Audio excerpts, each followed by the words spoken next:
කටක සිංහ සහ කන්‍යා ලග්න හිමියන්ට 2026 අලුත් අවුරුද්දේ බලපාන ප්‍රධාන ජ්‍යොතිෂමය කරුණු ගැනගෙන එන කෙටි සාරාංශයයි මේ. ඔන්නේ 2026 අප්‍රේල් 18 වෙනිදා රවි මේෂ රාශියට මාරු වීමත් එක්කම මේක රවිගේ වසරක් බවට පත්වෙනවා.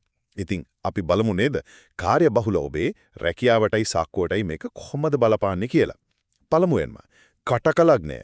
මේ අවුරුද්දේ ඔයාගේ රැකියාවට අදාළ ග්‍රහ පිහිටීම් ගොඩක් බලවත් නිසා උසස් වීම වගේම ඕනෑම අභියෝගයකට කෙලින්ම මුහුණ දෙන්න පුළුවන් ලොකු ගැම්මක් වඩේනවා. හැබැයි ඉතින් වැඩ කියලා පෞල් ජීවිතේ නම් මං ඇහැර ගන්න එපා. බැලන්ස් එක අත්‍යවශ්‍යයි හොඳද?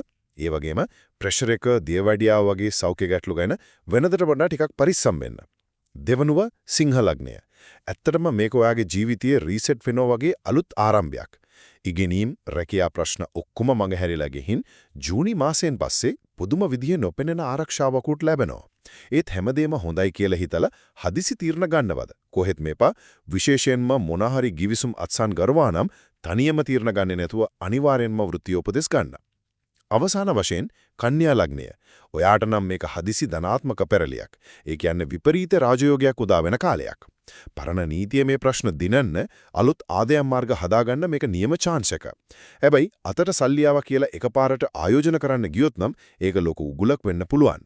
තව දෙයක් යන්ත්‍ර සූත්‍රයක වැඩ කරනවා නම් අනුතුරු වෙන්න ඉඩ තියෙන නිසා අනිවාර්යෙන්ම ආරක්ෂිත උපකරණ පාවිච්චි කරන්න. නව වසරේ ග්‍රහතරු කොයි විදිහට පිහිටියත් ඔබේ සැබෑ සාර්ථකත්වය රඳා පවතින්නේ ඔයාගේ ඉවසීම සහ ගන්නා බුද්ධිමත් තීරණ මත කියන එක කවදාවත් අමතක කරන්න එපා.